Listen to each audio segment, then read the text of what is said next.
Personal law के बारे में हम लोग सुनते हैं, आप भी सुनते हो। आखिर पर्सनल लॉ है क्या? इसके बारे में हम लोगों को जान लेना बहुत ही ज़रूरी है कि पर्सनल लॉ क्या है। पर्सनल लॉ तीन चीज़ों के बारे में है। पहला तो ये है कि शादी ब्याह हमारे समाज में जो होता है, चाहे किसी भी धर्म जात कास्ट के हों, उनके तौर तरीके क्या हैं उसके बारे में है, शादी के ताल्लुक से, शादी ब्याह के ताल्लुक से। और दूसरा क्या है, तलाक। हर समाज में तलाक कैसे दिया जाता है, कैसे होता है, उनके रीति रिवाज क्या हैं, वो बताया, वो है उसके अंदर। और तीसरा है तरका, जिसको आप वरासत कहते हो, यानी मरने वाला इस दुनिया से चला गया तो उसकी माल और दौलत, उसकी प्रॉपर्टी उसके लोगों में कैसे बांटी जाएगी। बस ये तीन चीज़ों के बारे में ही पर्सनल लॉ है। अब पर्सनल लॉ के बारे में बाबा साहब अम्बेडकर ने 1951 में हिंदू पर्सनल लॉ के अंदर कुछ एतदाल पसंदाना तरमीम, चेंजेस, बदलाव लाना चाहते थे।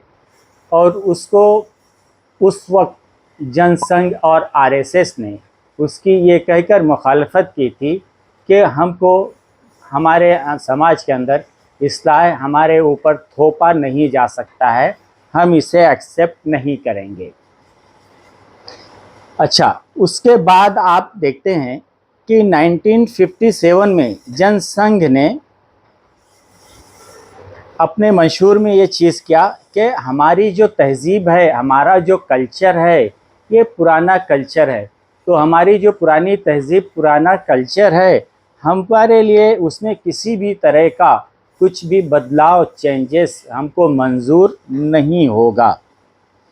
और 1958 में इन्होंने, आरएसएस ने, हिंदू महासभा ने ये कहा कि हिंदू समाज की बुनियाद की दो चीज़ें हैं। एक तो इनका मुश्तरका ख़ानदान, जिसको आप जॉइंट फैमिली कहते हो, इसके अंदर हम कोई छेड़छाड़ नहीं कर सकते। और दूसरा क्या है, शादी। शादी क्या है, ना ख़त्म होने वाली शादी, परमानेंट बंधन, यानी एक बार शादी हो गई तो आपका तलाक नहीं होगा, 7 जन्म तक ये आपको निभाना है। तो तलाक का कॉन्सेप्ट हिंदू समाज में है ही नहीं। और यही जो चीज़ें हैं उसके अंदर कुछ बदलाव लाने के लिए, और इनके यहाँ जो वरासत है, मरने वाला चला गया तो उसके बाद जो उनकी प्रॉपर्टी है उनके वर्षा में कैसे तकसीम होगी, वो भी कॉन्सेप्ट नहीं है। तो ये कुछ बेसिक चीज़ें थी जो कि इस्लाह करना चाहते थे बाबा साहब अम्बेडकर, लेकिन जनसंघ और आरएसएस ने सरे से इसको मुखालफत की और मंजूर नहीं किया, बोले हमें ये काबिल कबूल नहीं है। अब और आप आगे आते हैं तो इन्होंने कहा था कि हमारी जब भी सरकार आएगी, हम ये जो लॉ है इसको हम ख़त्म करेंगे।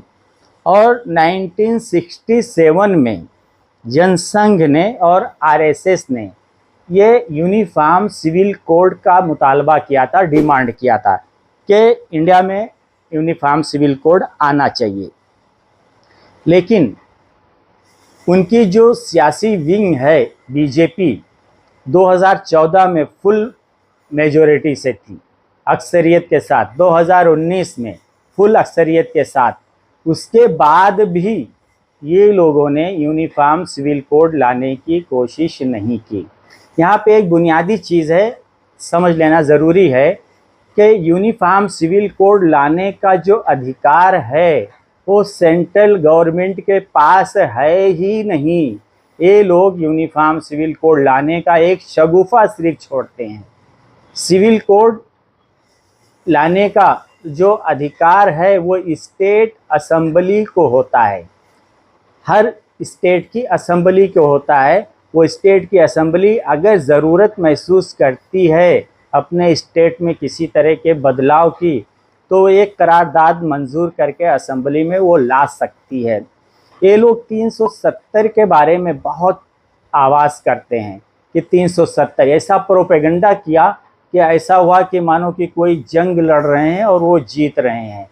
लेकिन 371 संविधान का आर्टिकल है, 371, इसके बारे में बहुत से हमारे बिरादरान वतन को नहीं मालूम कि 371 क्या 371 जो है, ये नागा के जो लोग हैं, नागालैंड के, इनको एक स्पेशल अधिकार देता है कि नागा के जो रस्म रवाज हैं, रीति रवाज हैं, वो उसके साथ रह सकते हैं। उसके साथ किसी भी तरह का कोई बदलाव, कोई चेंजेस, कोई छेड़छाड़ कोई नहीं कर सकता है। इसी तरीके से मिज़ोरम में भी 371G है।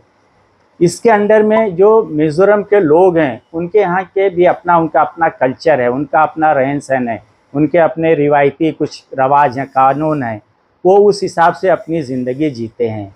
तो यहाँ पे हमको ये समझने की ज़रूरत है कि अगर नागा अपने पर्सनल लॉ के साथ कोई बदलाव मंजूर नहीं कर सकते, मिज़ोरम के लोग अपने पर्सनल लॉ के बारे में कोई बदलाव मंजूर नहीं कर सकते। खुद 1951 में जनसंघ RSS ने हिंदू पर्सनल लॉ में इस्लाह की मुखालफत की थी, उनको भी मंजूर नहीं है। तो ये किसी और के ऊपर कैसे थोप सकते हैं और कोई दूसरा समाज उसको कैसे एक्सेप्ट करेगा? ये मुमकिन है ही नहीं। सिर्फ एक शगुफा छोड़ा जा रहा है समाज में इंतशार फैलाने के लिए, बाकी इससे ज़्यादा इसकी कोई सच्चाई नहीं है। अभी कहते हैं कि हमारा जो यह है, अभी कम्युनल कोड के दौर से हम गुज़र रहे हैं। हमारा जो है कम्युनल सिविल कोड है। अभी यूनिफॉर्म सिविल कोड से कहाँ पे आए? Communal civil code. Communal civil code से कहाँ पे अभी आए? Secular civil code. अरे भाई, आप जाओगे कहाँ? वो तो क्लियर कर दो जनता को। एक चीज़ और भी मैं आप लोगों को आखिर में ये बता देता हूँ कि तीन चीज़ें जो हैं पर्सनल लॉ के बारे में, इनके 3 एक्ट हैं जो कि जानना ज़रूरी है। इंडिया का जो संविधान है, इसका कानून है वरासत, हिंदुस्तानी कानून वरासत है 1925। तो अगर आपको डिटेल्स जानना है तो हिंदुस्तान का जो कानून वरासत है 1925, उसको आप पढ़ सकते हो, सर्च करके देख सकते हो। और दूसरा है स्पेशल मैरिज एक्ट, जो कि शादी ब्याह के ताल्लुक़ से है, स्पेशल मैरिज एक्ट 1954। इसके बारे में भी आप डीप में जाके पढ़ सकते हो, देख सकते हो। और इंडियन डिवोर्स एक्ट, तलाक के ताल्लुक़ से एक्ट है, इंडियन डिवोर्स एक्ट 1869। ये 3 कानून जो हैं, यही बेस है पर्सनल लॉ की। इसके बारे में आप लोग अगर खुद पढ़ेंगे, देखेंगे, समझेंगे, तो आप गुमराह नहीं होंगे। कोई आके कोई भी शगुफा छोड़ेगा तो आप उसके पीछे भागेंगे नहीं। आप इन सब चीज़ों को अवेयरनेस के लिए ये चीज़ें मैं आपको बता रहा हूँ, ताकि आप खुद एक बेदार शहरी बनिए, एक जागरूक नागरिक बनिए, ताकि इस तरह की जो शगुफे समाज में छोड़े जाते हैं और समाज में इंतशार पैदा करने के लिए, उन सब इंतशार से हमारा देश महफूज रहे। जय हिंद।